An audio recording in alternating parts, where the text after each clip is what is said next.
जे लाभार्थी आहेत या निवडणूक आयोगाचे त्याच्यापैकी एक देवेंद्र फडणवीस आहे. हे लक्षात घ्या, देवेंद्र फडणवीस हे लाभार्थी आहेत निवडणूक आयोगाच्या दरोड्यातले. तेव्हा दरोड्यातला लाभार्थी श्रीमान फडणवीस यांनी निवडणूक आयोगाची बाजू घेतली आश्चर्य वाटण्याचं कारण नाही. त्यांनी गप्प राहायला पाहिजे, कारण त्यांच्याकडे चोरीचा माल, चोराने गप्प राहिलं पाहिजे, त्यांच्याकडे चोरीचा माल. लक्षात घ्या. कार्यालयावर मोर्चा निघतो आहे, काय नेमकी तयारी झालेली आहे आणि काय मागणी केली जाणार आहे? पोलिसांनी परवानगी नाही दिली आहे. आज म्हणजे महाराष्ट्राचा म्हणून मी इतकंच सांगेन की आज दोन महत्वाचे आंदोलन आहेत.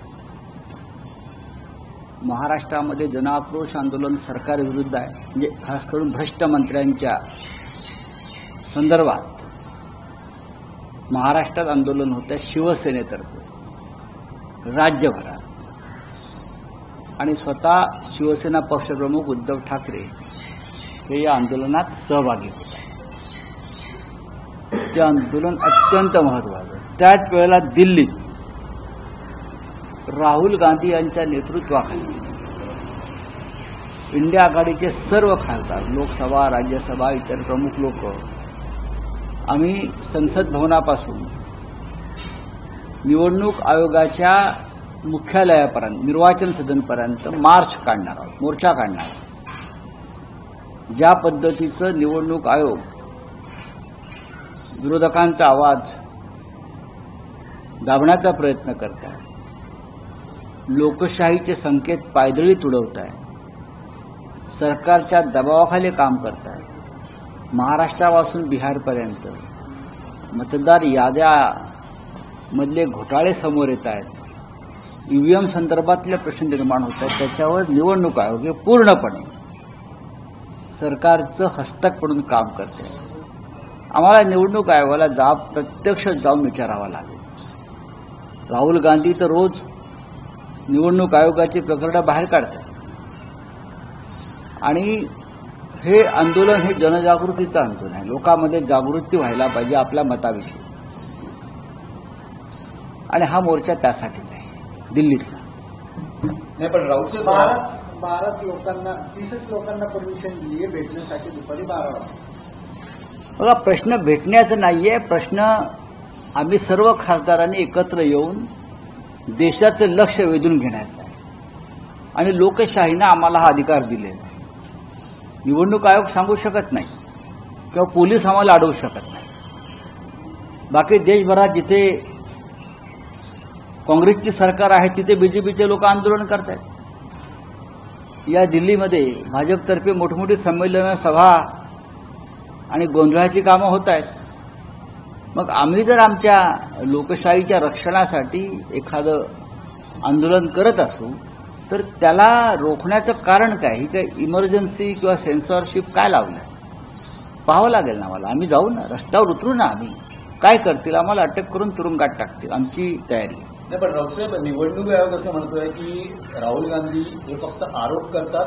त्यांना आम्ही जेव्हा सांगतो आहोत की तुम्ही पुरावे आम्हाला सादर करा, ते आम्हाला सादर करत नाहीत. यामुळे राहुल गांधींच्या विरोधात कर्नाटक, महाराष्ट्र आणि आणखी एका राज्यानं निवडणूक आयोगानं नोटीसही इश्यू केली. बघा, असं आहे की राहुल गांधींनी पुरावे दावे म्हणजे काय करावं? राहुल गांधी हे देशाचे लोकसभेचे विरोधी पक्षनेते आहेत. त्यांनी संविधानाची शपथ घेतली आहे, ते सत्य बोलत आहेत, त्यांनी पुरावे समोर आणलेले आहेत. प्रत्येक वेळेला तुम्हाला पुरावे द्यायची गरज काय? महाराष्ट्रामध्ये आम्ही पुरावे दिले ना. काय केलं निवडणूक आयोगाने? महाराष्ट्रामध्ये आम्ही पुरावे दिले निवडणूक आयोगाला. हा निवडणूक आयोग म्हणजे दुतोंडे गांडूळ आहे. निवडणूक आयोगावरती आमचा स्वतःचा विश्वास नाही आहे. अमोल कीर्तिकरांची लोकसभेची जागा या लोकांनी कशी चोरली हे आमच्या समोर आहे. शिवसेना हे नाव आणि चिन्ह याच निवडणूक आयोगानं चोरून कसं दुसऱ्या चोरांच्या हातात दिलं हे आम्ही पाहिलंय. तर निवडणूक आयोगानं आम्हाला ह्या गोष्टी सांगू नयेत. राहुल गांधींनी संपूर्ण पुरावे दिलेले आहेत, आणि हे पुरावे त्यांच्या वेबसाईटवरच आहेत, आणि त्या आधारेच राहुल गांधींनी एक प्रेझेंटेशन दिले. निवडणूक आयोग हा भारतीय जनता पक्षाचा हस्तक आणि प्रवक्ता आहे. नाही, पण यावर फडणवीस असं म्हणत आहे की 4 वेळा निवडणूक आयोगानं विरोधी पक्षाला सांगितलं की जर तुमचं म्हणणं आहे की बघा, ईव्हीएम हॅक होऊ शकतं तर ते तुम्ही करून दाखवा. देवेंद्र फडणवीस हे राज्याचे मुख्यमंत्री आहेत. त्यांनी निवडणूक आयोगाचं प्रवक्तेपद स्वीकारलं असेल तर त्यांनी सांगावं. विरोधी पक्ष या देशातला संपूर्ण, ज्याला असं वाटलंय की आपली फसवणूक झाली, तो विरोधी पक्ष संपूर्ण देशातला एकवटला आणि निवडणूक आयोग अशी लढाई आहे. आणि जे लाभार्थी आहेत या निवडणूक आयोगाचे त्याच्यापैकी एक देवेंद्र फडणवीस आहे. हे लक्षात घ्या, देवेंद्र फडणवीस हे लाभार्थी आहेत निवडणूक आयोगाच्या दरोड्यातले.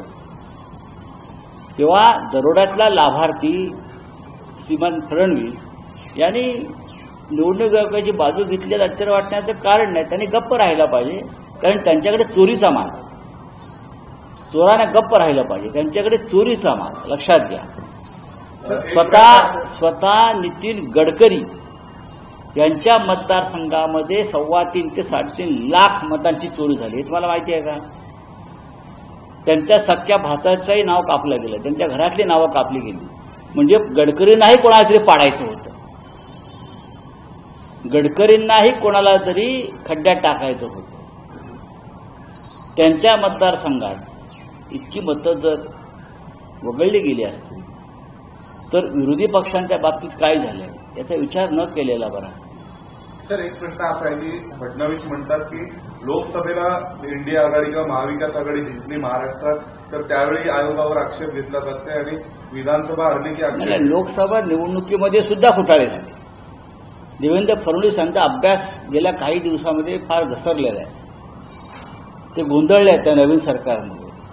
राहुल गांधी यांचं जर विधान पुराव्यासह त्यांनी ऐकलं असेल तर देवेंद्र फडणवीस यांच्यावरती मला असं वाटतं की त्यांच्यावरती चांगल्या उपचाराची गरज आहे. राहुल गांधी यांनी सांगितलेलं आहे की लोकसभेमध्ये सुद्धा 50 ते 60 लोकसभा मतदारसंघात जो घोटाळा झाला त्याच्यामुळे मोदी हे प्रधानमंत्री होऊ शकले. हे राहुल गांधीचं विधान देवेंद्र फडणवीस हे सोयीस्कररित्या त्यांनी ऐकलेलं दिसत नाहीये.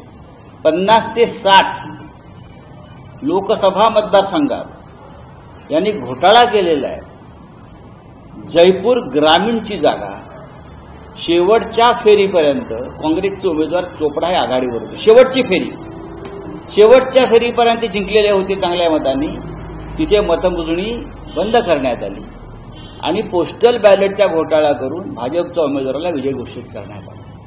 अमोल कीर्तीकरांचंही तेच झालं. अशा 50 जागा शेवटच्या तासाभरामध्ये निवडणूक आयोगाच्या मदतीनं चोरल्यामुळे देवेंद्र फडणवीस हे देशाचे प्रधानमंत्री झाले.